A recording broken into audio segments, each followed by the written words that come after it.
Hai semua, assalamualaikum, welcome back to my YouTube channel. Hari ini aku bikin nastar. Ini nastarnya glowing dan rasanya lumer banget. Nastarnya enak dan bahannya juga ekonomis. Buat teman-teman yang ingin tahu bagaimana caranya bikin nastar biar hasilnya glowing dan lumer, teman-teman bisa langsung cek videonya sampai habis. Ikutin step by stepnya, dan buat teman-teman yang belum subscribe, boleh silahkan subscribe dulu ya.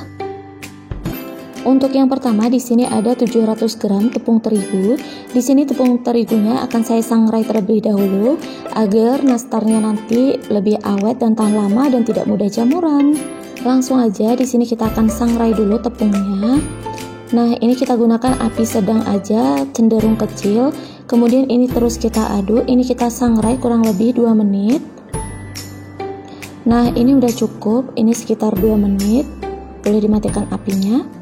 Selanjutnya siapkan wadah, lalu masukkan 250 gram margarin. Di sini saya gunakan Blue Band.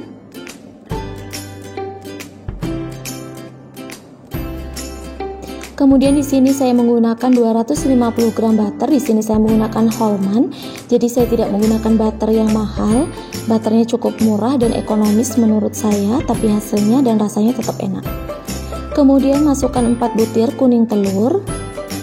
Pastikan kuning telurnya masih fresh, jangan di kulkas. Kemudian masukkan 90 gram gula halus. Lalu ini kita aduk sampai tercampur rata semuanya. Di sini saya aduk menggunakan whisk. Ini tidak perlu lama, cukup sampai seperti ini. Ini sudah tercampur rata semuanya dan ini sudah cukup.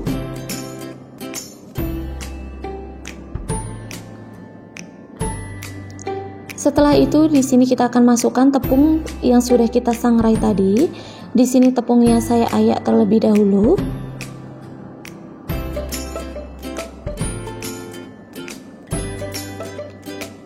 Ayak sedikit demi sedikit sampai semuanya habis.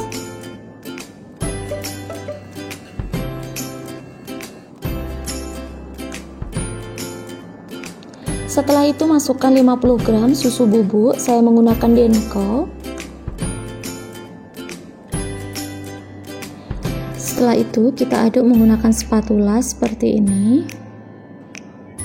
Kita aduk sampai semuanya tercampur rata. Nah, kalau susah untuk mengaduk biar tercampur rata semuanya, sekarang kita boleh menggunakan tangan.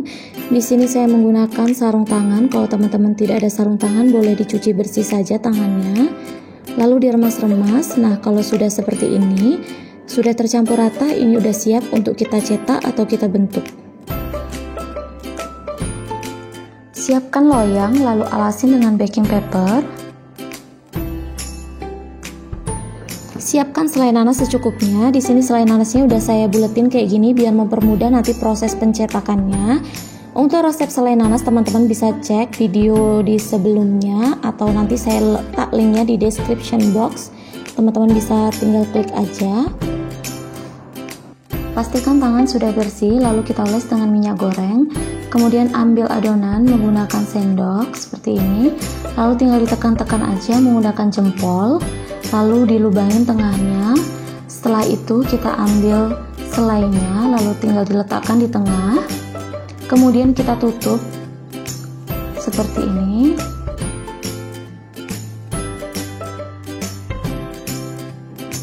Nah, kalau sudah seperti ini, sekarang tinggal diputar-putar aja. Nah, kayak gini tinggal diputar-putar aja menggunakan telapak tangan seperti ini sampai bentuknya bulat dan mulus. Nah, ini bentuknya udah bulat mulus seperti ini. Nah, ini udah cukup ya. Selanjutnya tinggal lakukan hal yang sama seperti yang tadi.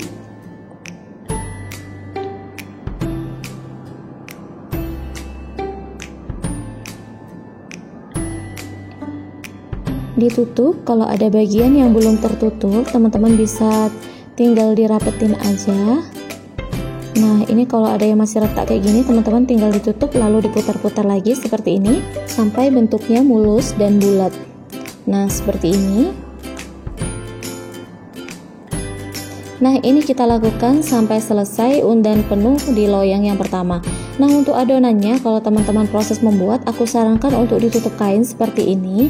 Jadi biar adonannya tidak kering karena kita lama proses membulat-bulatkannya ini.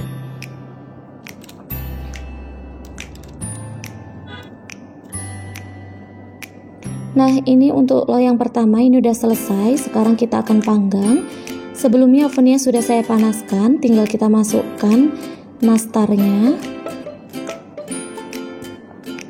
Panggang dengan suhu 140 derajat Celcius, kurang lebih 30 menit sampai matang, sesuaikan dengan oven masing-masing. Sambil menunggu nastar yang kita panggang, di sini kita siapkan bahan untuk olesannya. Di sini kita siapkan 2 butir kuning telur, kemudian masukkan 1 sendok makan minyak goreng, 1 sendok makan susu kental manis, kemudian sejumput warna, saya menggunakan warna oranye. Kemudian ini tinggal kita aduk sampai semuanya tercampur rata warnanya. Nah, seperti ini. Ini warnanya udah cukup. Dan ini setelah kurang lebih 30 menit, ini nastarnya udah matang, kita keluarkan dari oven. Lalu kita diamkan sebentar sampai suhunya menjadi hangat. Setelah suhunya menjadi hangat, ini boleh kita olesin dengan olesan yang sudah kita bikin tadi. Untuk proses pengolesnya, ini kita akan lakukan sebanyak 3 kali. Jadi olesan yang pertama nanti kalau sudah kering, kita lanjutkan dengan pengolesan yang kedua, kemudian kalau sudah kering kita lanjutkan lagi dengan pengolesan yang ketiga, baru yang terakhir nanti kita akan panggang. Fungsinya agar kita mendapatkan nastar yang nantinya akan menjadi glowing dan bentuknya akan sangat cantik. Nah, ini sudah 3 kali saya oles, ini udah siap untuk kita panggang, jadi warnanya semakin menjadi lebih kinclong. Sekarang kita masukkan ke dalam oven. Ini akan kita panggang dengan suhu 130 derajat Celcius kurang lebih 15 menit. Nah, ini setelah 15 menit saya akan keluarkan dari oven dan hasilnya cantik banget. Nastarnya kinclong dan warnanya juga cakep banget. Ini akan kita tunggu dingin, baru nanti kita masukkan ke dalam toples. Selanjutnya ini kita akan lakukan sampai selesai, dan ini udah ke oven kedua. Hasilnya juga cantik banget, warnanya kinclong kayak gini. Cantik banget. Nah, ini udah dingin. Sekarang aku akan susun ke dalam toples. Pastikan masukkan ke dalam toples dan tutup rapat. Nah, teman-teman bisa lihat di sini hasil nastarnya cantik banget. Dia kinclong dan mulus. Mantep banget. Nah, ini dia nastarnya sebelum kita simpan ke dalam toples dan kita tutup rapat. Sekarang kita akan cobain dulu nastarnya. Ini bentuknya ketika saya potong menjadi 2 bagian. Terlihat bagian dalamnya itu lumer banget, dan bagian luarnya juga warnanya kinclong seperti ini. Dan ini yang utuh, hasilnya bagus banget, mulus. Bagian belakangnya dan ini bagian depannya. Nah, ini aku akan belah menjadi 2. Jadi bagian luarnya itu dia crispy, tapi bagian dalamnya itu dia lumer. Sekarang saya akan cobain. Bismillah. Ini luarnya crispy, tapi bagian dalamnya lumer banget, nyatu dengan selai nanasnya. Ini cocok banget. Tidak hanya bentuknya yang cantik, tapi rasanya bener-bener enak, lumer banget. Buat teman-teman di rumah silahkan dicobain ya, super enak dan ekonomis bahannya. Terima kasih yang udah nonton.